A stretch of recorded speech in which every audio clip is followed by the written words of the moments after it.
Hi friends, еще раз всем привет, друзья, и мы продолжаем с вами наше изучение английского языка, и сегодня мы поговорим про притяжательный падеж существительных, то есть если нам нужно указать принадлежность чего-либо кому-либо, либо чему-либо, да, а в этом случае мы используем такую вот букву нашу волшебную, очередной раз мы используем букву S, уже не просто S, а именно apostrophe s, то есть s с апострофом, окей?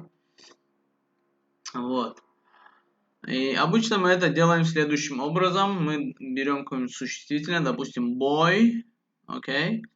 И нам надо сказать, что там, допустим, игрушка мальчика, то есть мы скажем boy apostrophe s, toy, окей? Либо там комната девочки, то есть мы скажем girl, девочка, и чтобы добавить принадлежность, мы опять-таки апостроф и s, и потом скажем room, girl's room, окей? Вот, то есть ничего сложного, то есть берем существительное, к нему добавляем апостроф и добавляем букву s, окей? Но, как вы помните, мы также не просто, когда используем множественное число, форму множественного числа, также мы используем здесь букву s, да?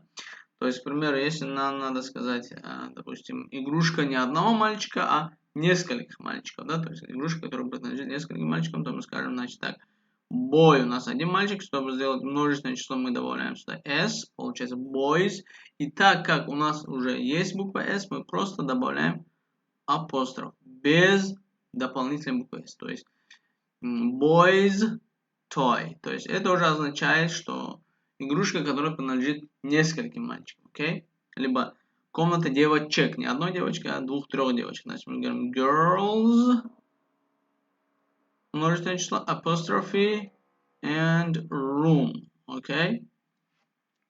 Girls room получается у нас. Теперь, да, на слух это как бы трудно отличить, то есть имеется в виду один мальчик, либо несколько мальчиков. Окей, ну уже нужно будет смотреть по контексту. Но в письме это явно выражается и это отличается. Окей, теперь далее. Также мы знаем, что в формах множественного числа у нас есть исключения. Да? Допустим, такие слова как man, man, один мужчина, несколько мужчин, women, child, children. Окей, допустим, возьмем там man's, мужской клуб, да, то есть клуб мужчины, то есть man's club, то есть клуб одного мужчины. Окей. Теперь, если же нам надо сказать клуб нескольких мужчин, который принадлежит нескольким мужчинам, да, тогда мы скажем men, то есть, так как мы здесь уже s не добавляем в этом форме, то мы здесь смело добавляем апостроф и еще плюс s. Получается men's club, клуб мужчин, либо мужской клуб, допустим, women's,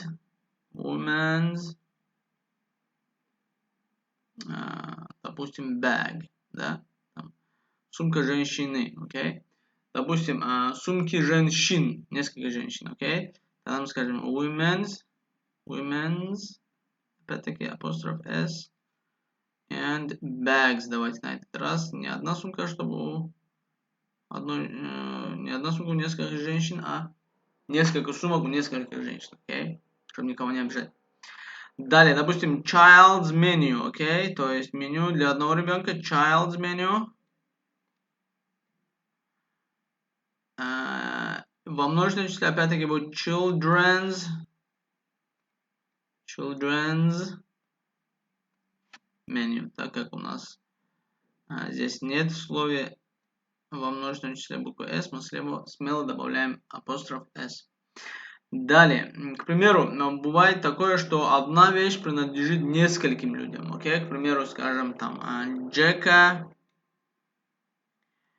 и там, Анны, пускай будет Anne's свадьба, да? Jack and Anne's wedding. Окей, то есть это означает, что одна свадьба на двоих Джека и Анны. Либо там, к примеру, Ник and, ну не знаю, там John's Company, то есть компания Ника и Джон, то есть одна компания на двоих, окей, company. Теперь, то есть, если у нас, значит, опять-таки несколько имен, мы, значит, перечисляем имена и самым в конце добавляем вот это вот апостроф S, Nick and John's Company.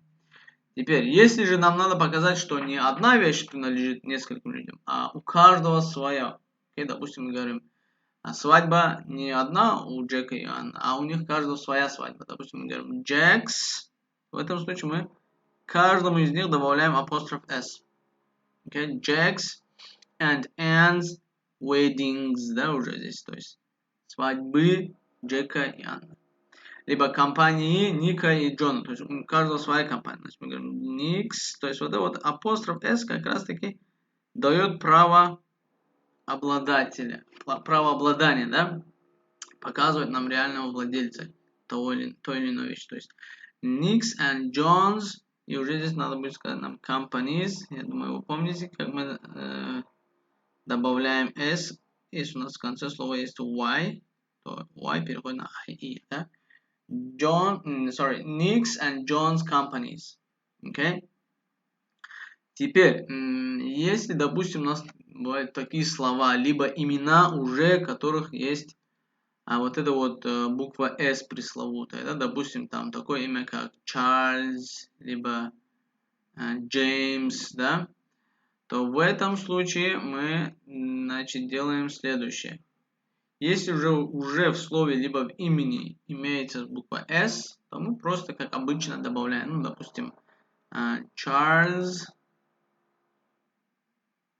так как у нас это есть S, то есть эту S мы извне не добавили, она у нас в корне слова, мы просто говорим, значит, как обычно, Charles's получается, когда произносим, говорим Charles's, допустим, socks, окей, носки Чарльза, Charles's socks, окей, либо James's, James у нас уже есть там S, как обычно, значит, James's.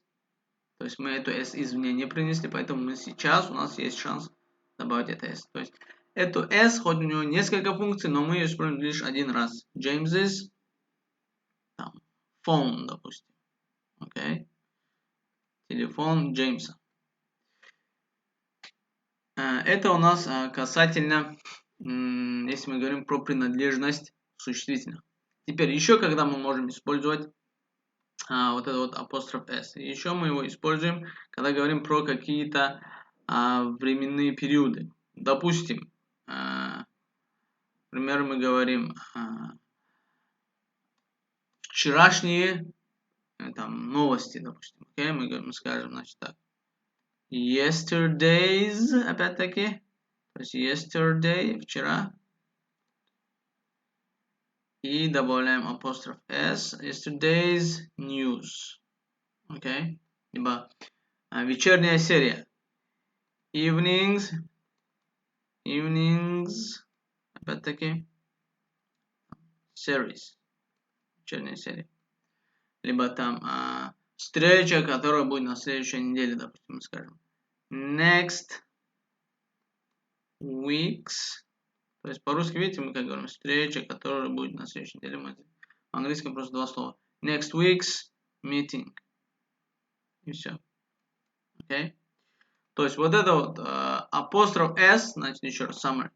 Мы используем чаще всего, когда говорим про принадлежность, но не просто принадлежность, а именно о людях, о одушевленных. Okay? Либо про временные рамки. Теперь, если же нам надо сказать про принадлежность, ну не людей, а предметов, okay? Либо там животных. Значит, в этом случае у нас есть такая, значит,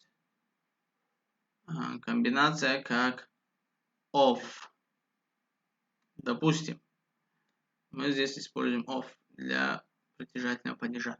Допустим, мы говорим там monitor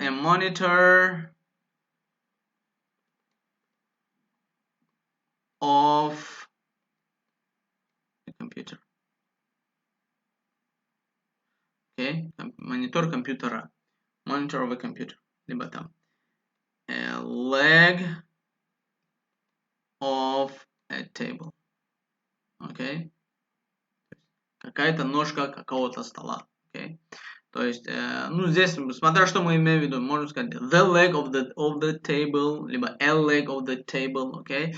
Об этом мы поговорим чуть попозже, пока не смущаемся, особо не обращаем внимания на артикли, а больше обращаем внимание на вот это вот of, либо апостроф s, окей? Про артикли мы поговорим чуть позже и более детально, и все разложим по полочкам, и у вас не останется никаких вопросов.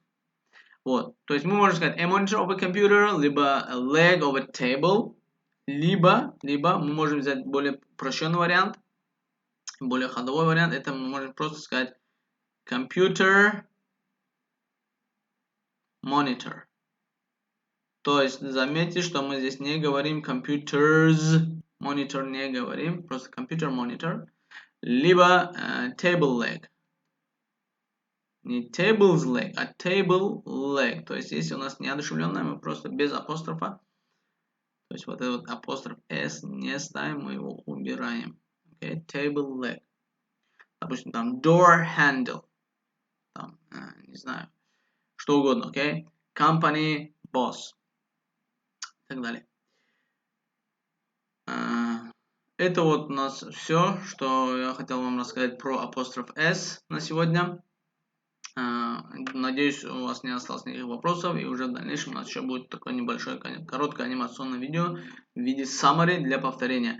А пока что, после просмотра видео, пожалуйста, проделайте чуть ниже у нас практические задания для закрепления.